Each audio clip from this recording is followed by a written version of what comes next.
Muita gente que fala que essa questão do sábado não é importante, né? Mas veja que muitas vezes as pessoas ignoram que a única parte, assim, que Deus não escreveu da Bíblia, né, que ele deixou para ele mesmo se encarregar de escrever, foram os 10 mandamentos. Então ali tem o primeiro mandamento que fala para não ter outros deuses diante do Pai. Um segundo que fala dessa questão de não fazer imagem, escultura, não adorar, não se curvar a elas. Entende? É o terceiro mandamento que fala dessa questão de não tomar o nome de Deus em vão. E o quarto, né, que é justamente a observância e santificação do sábado, que muitas vezes é esquecida nesse ponto pela maioria, né, das denominações, né, elas acabam seguindo por praxe, né, a interpretação, ou aquilo que a Igreja Católica mesmo apresenta, né, quer dizer, a transferência do dia do Senhor do sábado para o domingo em virtude da autoridade da Igreja. Só que assim, até mesmo se você for ver biblicamente, né, não tem nenhuma ordem dizendo que Deus deu poder à igreja para alterar a sua própria lei, que ele escreveu em pedra com o próprio dedo, entende? Então assim, por mais que as pessoas elas busquem desculpas para não querer separar um dia de sábado para santificar, elas acabam com isso invalidando o sacrifício de Cristo. E daí que ele veio justamente salvar as pessoas dos pecados. Aí a pessoa vai continua, né, justamente na transgressão da lei, como dizem em 1 João 3,4. Né? Então é difícil isso daí, porque elas vão estar anulando, né, aquilo que foi feito. E aí outros mandamentos vão ficando à parte. Né, como está escrito no livro de Tiago, capítulo 2, no verso 10. Basicamente ali, se você errar em um ponto, se torna culpado de todos. Então 10 menos 1, 0. Né? Não tem essa ideia de simplesmente, estou guardando um pecado pequeno que pode se transformar numa coisa maior depois, mas a paga é a mesma, destruição e morte eterna. Então essa questão do sábado é importante assim, não é só coisa de judeu, entendeu? Mesmo porque esse mandamento já vai aparecer no livro de Gênesis, no capítulo 2, a partir do versículo do 1 até o 3. Ele deixa muito claro essa questão de que Deus ele fez, né, o mundo e tal, e aí diz lá que ele descansou, abençoou e santificou o sétimo dia. Entende? Isso daí antes de haver qualquer outro tipo de povo ou etnia, né, que tem a derivação aí em algum desses patriarcas primordiais, né, digamos assim. Então, basicamente, lá no mandamento do sábado, o que é ordenado? Lá fala, lembra-te do dia do sábado para o santificar. 6 dias trabalharás e farás toda a tua obra, mas o sétimo dia é o sábado do Senhor teu Deus, não farás nele nenhuma obra, nem tu, nem teu filho, nem teu servo, nem teu animal, nem o estrangeiro, né, que está dentro das suas portas, porque em 6 dias fez o Senhor os céus e a terra, o mar e tudo que neles há, e no sétimo dia descansou. Por isso, o Senhor abençoou o dia de sábado e o santificou. Então aqui não só essa questão da santificação do sábado mencionada nesses textos do livro de Êxodo, como também em várias outras partes do Antigo Testamento, incluindo a própria repetição da lei, né, em Deuteronômio, outros textos também, no versículo 12 a 15 do capítulo 5, né, que é especificamente nesse sentido, Levítico 23:3, né, Neemias 9:14, e vários textos, né, que vão sendo apresentados nesse sentido de mostrar que o sábado é um sinal, né, entre Deus e o seu povo, ou seja, ele vai servir como marca de distinção, né, entre a autoridade divina, como Criador dos céus e da terra, e os demais deuses, né, que as pessoas adoram. E aí é bem interessante essa questão, porque a pessoa ela pode fazer justamente esse paralelo. Quer dizer, o Deus da Bíblia, que é o Pai, né, e Jesus Cristo, Filho de Deus, basicamente o que vai acontecer? Ele tem o seu dia de adoração, entende? O seu dia de santificação. O Pai simplesmente disse ao Filho, façamos um homem conforme a nossa imagem, conforme a nossa semelhança. Depois de toda a criação, o descanso, né, que tem que ver com essa questão da criação, né, do sábado, como essa ideia, né, inclusive Jesus mencionou isso, se não me engano, em Marcos 2:27, que o sábado foi feito por causa do homem, não o homem por causa do sábado. E aí é curioso, porque você vê que nitidamente há uma relação muito grande entre Deus e o povo nesse dia, tá? Que vai celebrar justamente essa aliança e o sábado como um sinal, aí, um lembrete de que Deus é o Criador. Então, toda semana, quando chega o dia de sábado, né, é necessário fazer essa reflexão e pensar que Deus é o Criador dos céus e da terra, entendendo do mar, de tudo que neles há, e contemplar as obras de Deus. Entende? Agora, a consequência da profanação do sábado é justamente o não reconhecimento da obra que foi feita, entendeu? E nesse sentido você pisa em cima de um memorial que tem que ver com a própria criação. E se as pessoas fazem isso, qual que é o Deus delas? Então é bem contraditório de se dizer cristão, ou seguidor, né, ou adorador, né, de Deus o Pai, e pisar ao mesmo tempo no seu mandamento principal, né, que vai mostrar tanto o nome de Deus como o que ele fez, né, que é praticamente a criação dessa realidade. Entende? Então, assim, tanto no Antigo Testamento tem muitas e muitas referências, justamente mostrando o sábado como dia de santificação, e no Novo Testamento também, porque basicamente a cultura ali na qual Jesus estava era a cultura que observava, pelo menos assim, de letra, né, essa questão do sábado. Então, basicamente, o sábado do Novo Testamento é um pouquinho mais complexo, tem várias interpretações teológicas que tentam desvirtuar qualquer objetivo ali, mas quando tu vais ver, simplesmente Jesus ele veio fazer um cumprimento literal, né, e mostrar o verdadeiro significado da lei e dos preceitos que foram dados no passado. É bem como está escrito na Bíblia mesmo, no Antigo Testamento. Quer dizer, não demovais os marcos, ou removais os marcos que teus pais estabeleceram. Jesus não veio remover marco nenhum, não veio abolir lei ou revogar qualquer tipo de mandamento, mas veio cumprir e dar o seu verdadeiro significado de acordo com como que Deus, né, o Pai, faria. Entendeu? Lembrando que ele veio representar o Pai. Né? Outrora, Deus falou de várias formas, de várias maneiras aos pais pelos profetas. Nesses últimos dias, não falou pelo Filho, né? Quem constitui o herdeiro de tudo, pelo qual fez também o mundo.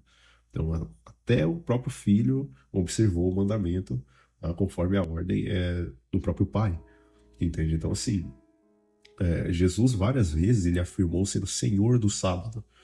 É só observar Mateus 12, versículo do 1 até o 14, Marcos 2, do 23 ao 28. Tem também um texto lá em Lucas, né, capítulo 13, se não me engano, no verso 10 ao 17, também fala uma coisa nesse sentido, que ele afirma ser o Senhor do sábado. E tudo em virtude de várias ações, né, que foram ali contraditas por ele, que eram afirmadas pelos líderes religiosos da época que entendiam supostamente sobre como observar o mandamento. Tá? Então, assim, não só Jesus guardou o sábado, né, que está escrito, por exemplo, em Lucas 4,16, né, que ele entrou no sábado na sinagoga, e ali, conforme o seu costume, ela levantou-se para ler. Né? Então, Jesus observava o sábado, os discípulos também observavam o sábado, entendeu? Os apóstolos, né, especialmente Paulo, ele frequentemente ia às sinagogas aos sábados para simplesmente arrazoar com os judeus e pregar a palavra de Deus a eles. Isso daí pode ser visto em Atos 13, Atos 16, 17. Né? Então tem vários versículos que apontam isso, do sábado como sendo usado aí como um dia feito para pregação, para você ensinar a palavra de Deus e propagar justamente esses conhecimentos para os outros. Entende? Nenhum lugar aqui está abonando a pessoa de cumprir algum tipo de mandamento. Agora, Paulo aborda essa questão importante da observância do sábado assim, de forma prática, né, o que pode ser visto como uma prática, obviamente, cultural ali, e não só cultural, mas como que estava escrito, né, que ele estava seguindo por ali. Só que o que acontece, Paulo, o que ele faz? Ele tenta fazer uma distinção ali em relação a certos aspectos da lei que já haviam se cumprido, entende? Então, basicamente, ele vai focalizar um pouco dentro da teologia dele essa ideia de simplesmente você não apoiar sua salvação em obras. É óbvio que a salvação ela depende do que Cristo fez e faz, né, pelos seres humanos. Só que lembre que Cristo não libertou os seres humanos para ficarem pecando. Então, obviamente, o equilíbrio claro entre esses dois aspectos, entre lei e graça, está encontrado bem claramente em Efésios 2, do 8 a 10, se eu não me engano.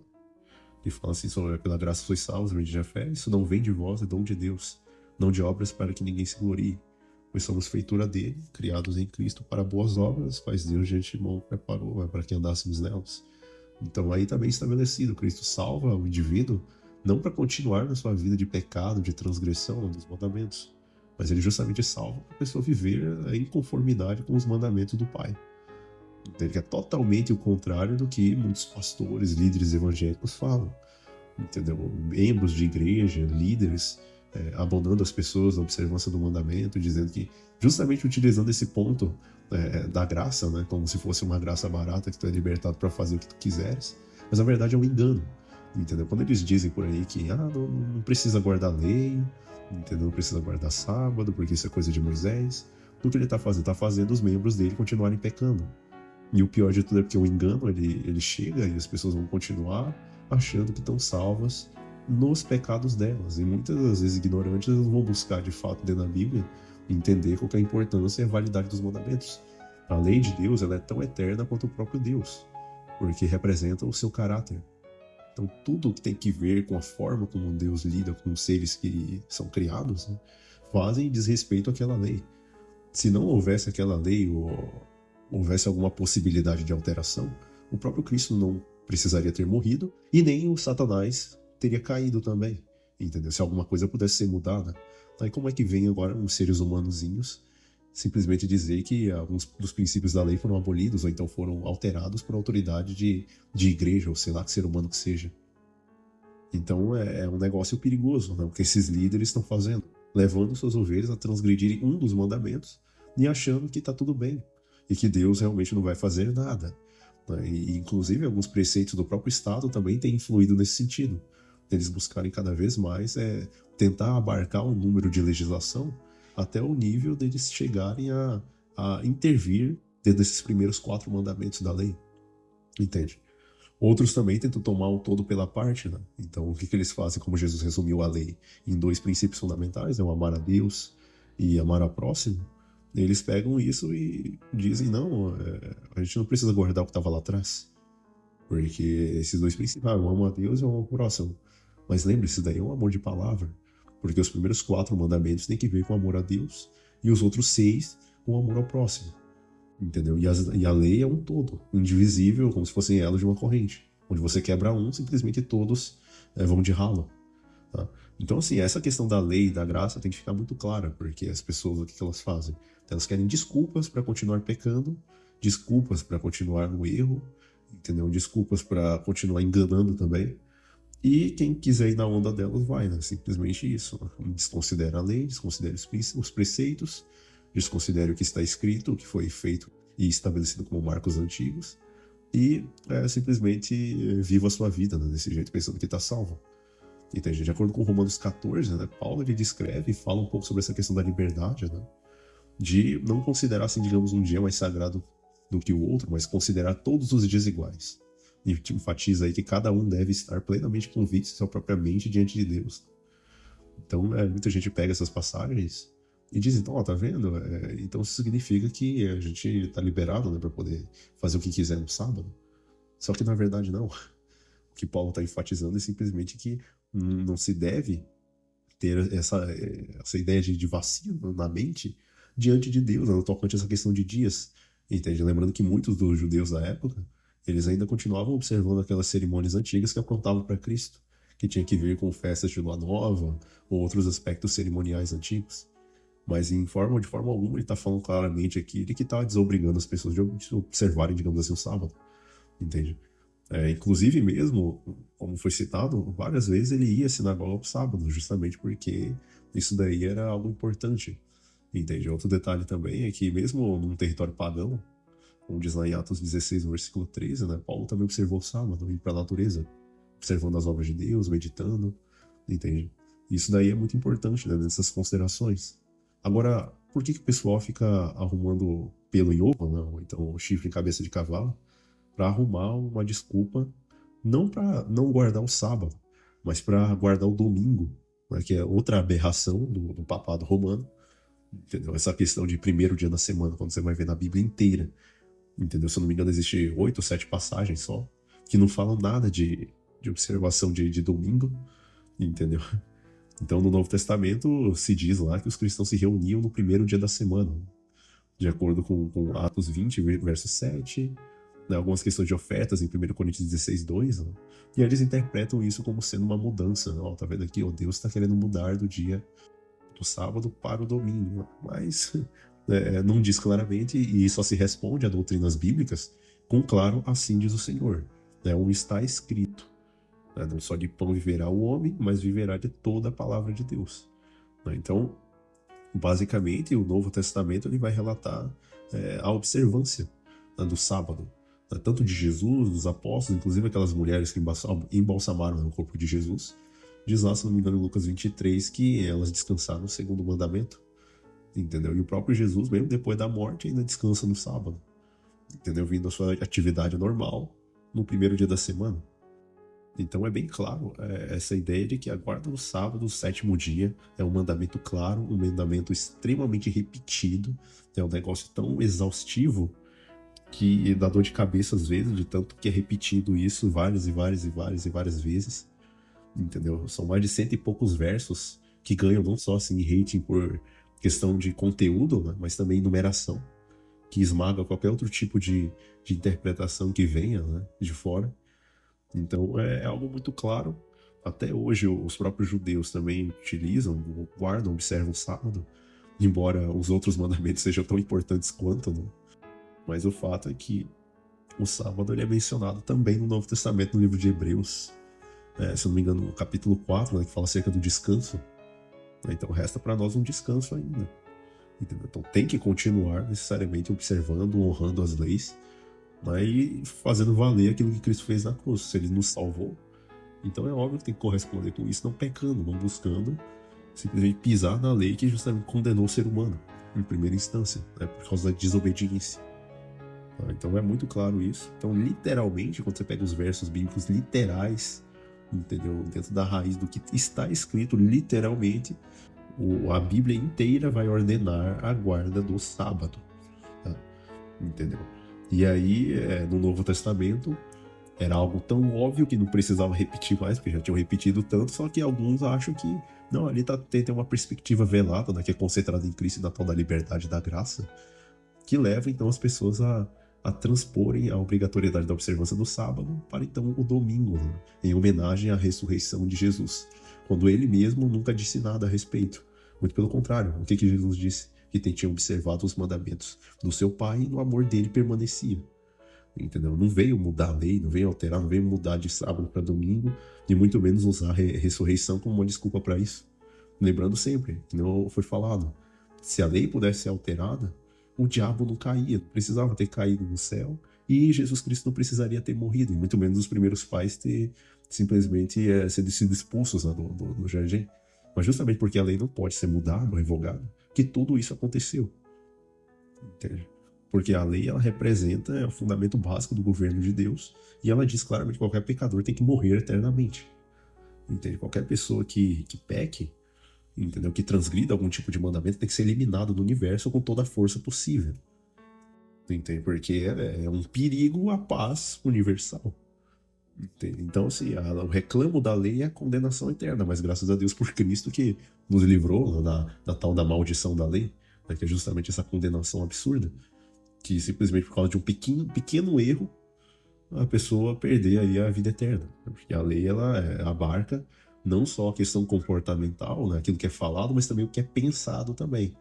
É por isso que se diz, né, que tudo que se pensa será criado. Tudo que se fala será criado. Tudo que você sente também será criado, porque aquilo lá vai passar pelo crivo da lei. A gente pode, inclusive, acabar pecando em pensamentos, em hábitos, palavras, gestos, entendeu? O próprio estilo de vida, entendeu? Do indivíduo. Agora, se for observar algumas questões das referências mais importantes sobre o sábado. Êxodo 20, do 8 ao 11, né, que fala do quarto mandamento claramente estabelecido. Deuteronômio 5, do 12 até o 15, que é repetido o quarto mandamento. Uma razão adicional para a guarda do sábado, que é lembrar que os israelitas foram escravos. Obviamente vai lembrar que não fomos escravos do pecado, mas Cristo, o Senhor, nos libertou. Êxodo 31, do 13 ao 17. O sábado é um sinal perpétuo da aliança entre Deus e os filhos de Israel. Entendeu? E inclusive com pena de morte para quem profanasse o sábado de forma intencional. Então, depois eu vou abordar um pouco dessa questão de como guardar o sábado, né? Pelo menos de acordo com o que está escrito. Levítico 23, 3. Entendeu? O sábado é uma santa convocação. Um dia em que nenhum trabalho servil deve ser feito. Você não pode acender fogo, não pode buscar... Assim, entenda-se acender fogo como ir na floresta, pegar lenha, uma série de esforço e trabalho físico, e te impede de descansar, de ficar meditando. Entende? Em Deus, na sua palavra, e fazendo outras coisas que são aprazíveis nesse dia. Neemias 9,14. Não se pode comprar e nem vender. Entendeu? Então Deus, ele é o quê? Conhecido como santo de Deus, né? E tem aí, portanto, o santo sábado, que simplesmente lhe ordena que guarde, né? Como uma ordenança, então, do mandamento, dos estatutos e das leis dele. No Novo Testamento, Mateus 12, 1 a 4, Marcos 2, 23 a 28, Lucas 6, 1 a 11 também, vem mencionando curas, essencialmente várias curas, né, que Jesus faz. Então, assim, os discípulos colheram grãos, houve debates contra os fariseus ali nessa questão de observância correta do sábado, e Jesus firmando ali sempre como Senhor do sábado. O livro de Atos também está cheio de referências, 1 Coríntios 16, 2, instrução para que cada coríntios separasse uma oferta, entendeu? No caso aqui, no primeiro dia da semana, mas se vê claramente na declaração de que não está mandando observar nada, é só separar uma oferta, que é alguma coisa comum, entendeu? Então são elementos assim importantes, né, que falam acerca da guarda do sábado. E Apocalipse 1:10, né, que João fala que no dia do Senhor achou-se em espírito, uma possível referência não ao domingo, mas ao dia de sábado, porque Jesus Cristo é o Senhor do sábado, de acordo com Mateus 12, né? Então são passagens frequentemente usadas aí nessa questão da observância do sábado, entendeu? Então é importante entender essa ideia.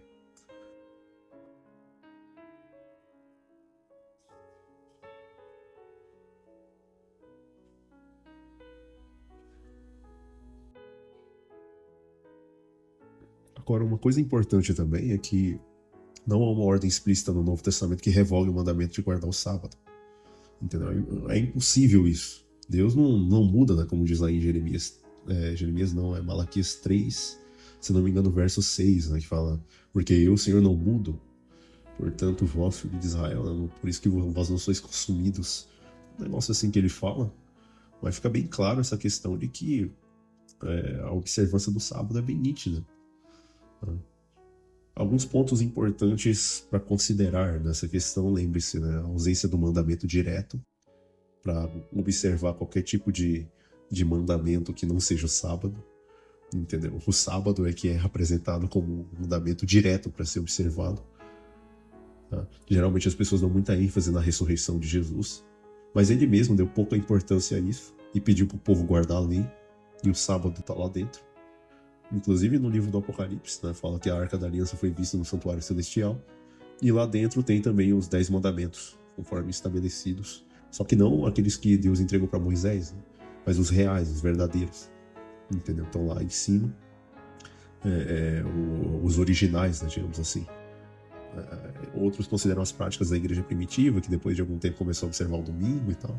Só que nada a ver, né? A ideia é o que está escrito e não o que os cristãos primitivos faziam, sabe? Porque se for para basear em tradição, todo mundo vai fazer coisa errada, porque as tradições estão cheias de coisas erradas, entendeu? As práticas da igreja primitiva não são autoridade nenhuma para ficar dizendo que a lei foi alterada, e muito menos interpretações teológicas. Inclusive o próprio diabo pode interpretar muito bem as coisas para cada um, e as pessoas se sentirem satisfeitas com aquilo. Então não há, literalmente falando, nenhuma autorização explícita no Novo Testamento para mudança aí do sábado para o domingo, ou para qualquer outro tipo de mandamento ou dia. Tá? A ideia é simplesmente observar o que está na lei. Se a lei está dizendo X, você observa X. Entendeu? Nesse caso, não tem investigação mais a fazer além do que já foi colocado. Tá? Então, assim, para guardar o sábado, existem várias orientações, né, nesse sentido também dentro das escrituras. Né?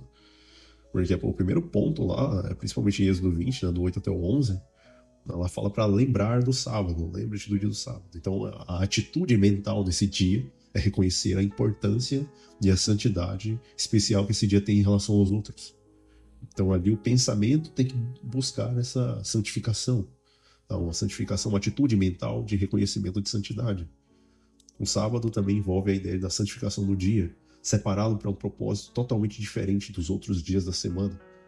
Depois, a proibição, que tem que ver com a proibição de qualquer tipo de trabalho, incluindo o trabalho da própria pessoa, dos filhos, das pessoas que estão ali subordinadas, e até mesmo dos animais, né, que estão ali.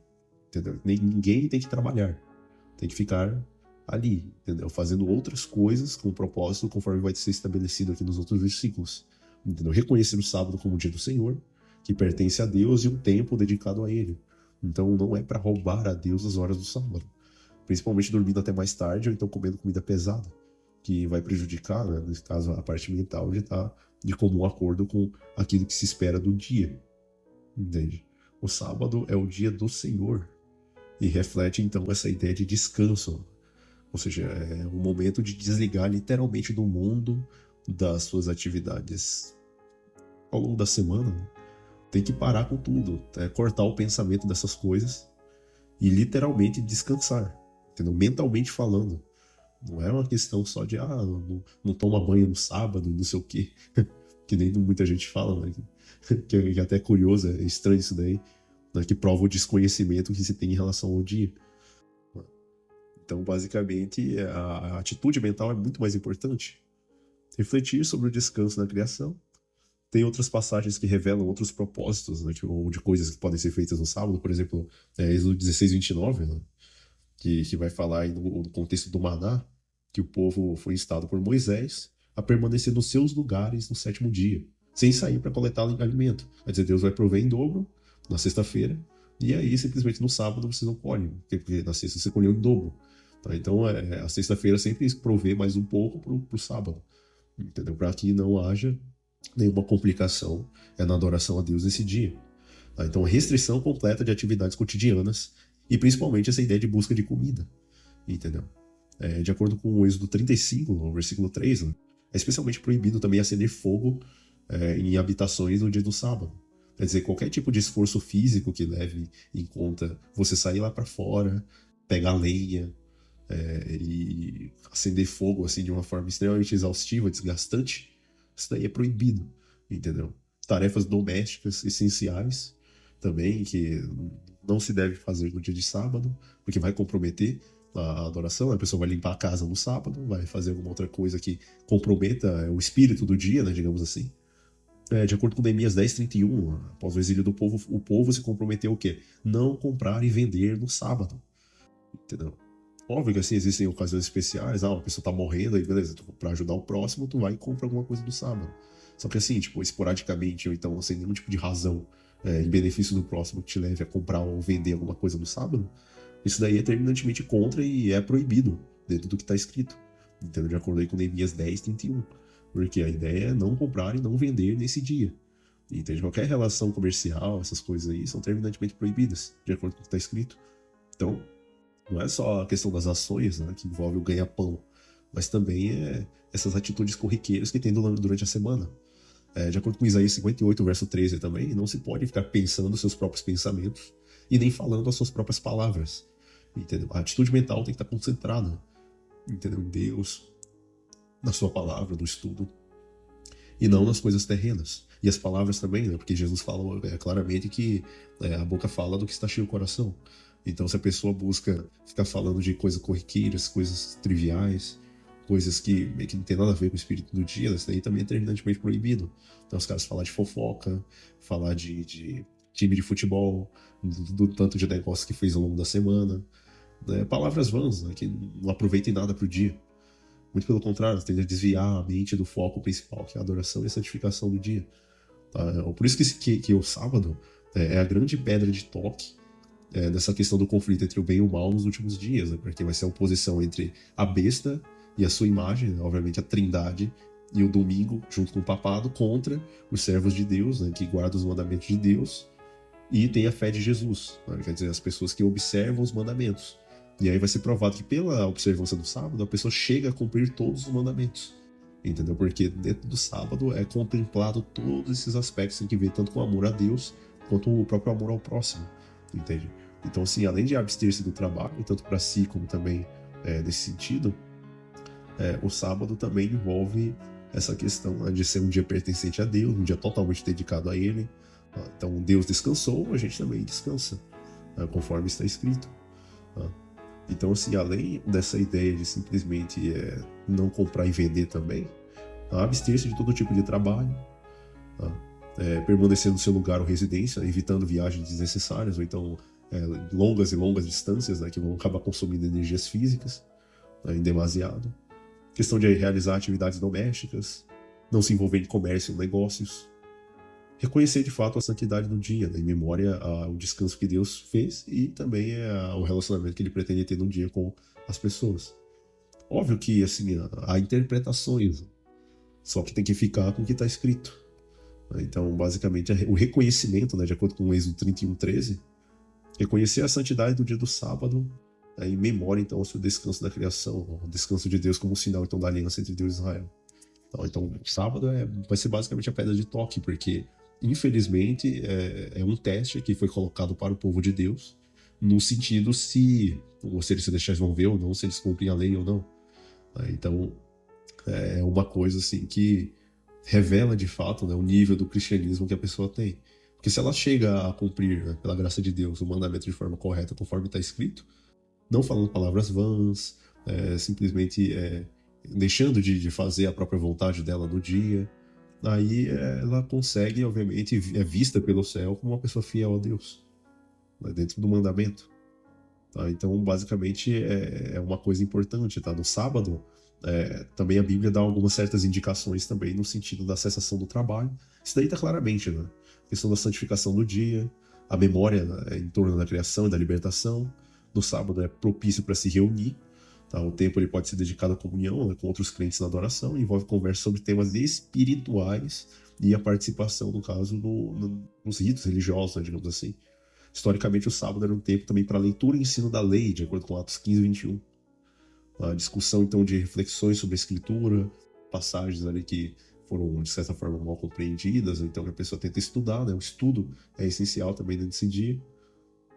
Foco também na misericórdia e bem-estar, né, dos outros seres humanos. Então não é um dia egoísta, né, que tu vai ficar ali parado ou então fazendo coisas só para ti. O sábado ele envolve, de acordo com a própria prática de Jesus, de acordo com Mateus 12, 1 a 14 e também Lucas 13, 10 a 17, mostram atos de misericórdia, no caso de Jesus, uma série de curas e de atendimento às necessidades humanas mais básicas eram totalmente permitidos no sábado e também completamente encorajados. Isso daí no geral, né, a vida do cristão em torno dessa ideia, né, de refletir o caráter de Cristo.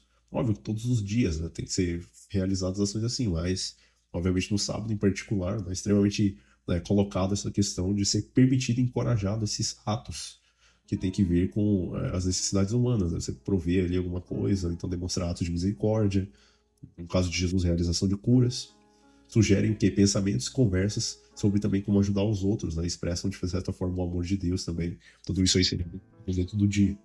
Tá? Então, assim, são coisas importantes, né, que são colocadas. Outra questão também reflete o significado profundo dos mandamentos. Também é a própria demonstração da natureza de Deus, né, mediante essa ideia de procurar ensinar as pessoas, né, sobre a palavra de Deus. Isso daí envolve também estar completamente de acordo com os princípios do dia. Para os cristãos, uma outra coisa também bem importante é simplesmente essa ideia de uma reflexão sobre a fidelidade de Deus, né, ao longo do dia, também sobre suas promessas. Tudo isso aí envolve apropriado. Então, o sábado aborda vários aspectos, né, da vida cristã, porque é completamente permitido essa questão da reflexão sobre a obra de Deus, sobre a criação, meditação das escrituras, seus ensinos, os mandamentos, oração e adoração a Deus, comunhão com outros crentes, ajuda ao próximo, entendeu? Atos de misericórdia, serviços, né, que tem que ver com o atendimento dessas necessidades ao próximo, conversas que edifiquem espiritualmente, entendeu? Que honrem e mantenham a santidade do dia. Tudo isso tem que ver com essa questão do desligamento total de qualquer atividade ou pensamento ou ação mundana, que tende a ligar a pessoa a essa terra. A questão é simplesmente pegar e elevar os pensamentos direto, né, a Deus em santidade e honra, né, ao Deus desse dia, né, que é o Pai. Em contraste, então, com o trabalho, as preocupações seculares, as coisas fúteis, né, que o demônio coloca para ficar pensando, imaginando. E o sábado é um tempo, então, portanto, separado para se concentrar em Deus e também nessas coisas espirituais. Então, é extremamente importante o entendimento disso, que vai fazer diferença na vida espiritual, né, como um todo, porque a pessoa vai estar honrando de fato o sacrifício de Jesus e mantendo, obviamente, a sua relação com Deus, né, cumprindo os primeiros 4 mandamentos e também o restante dos 6. Tá? Sábado é muito importante nesse sentido. E a Bíblia deixa bem, bem claro essas questões.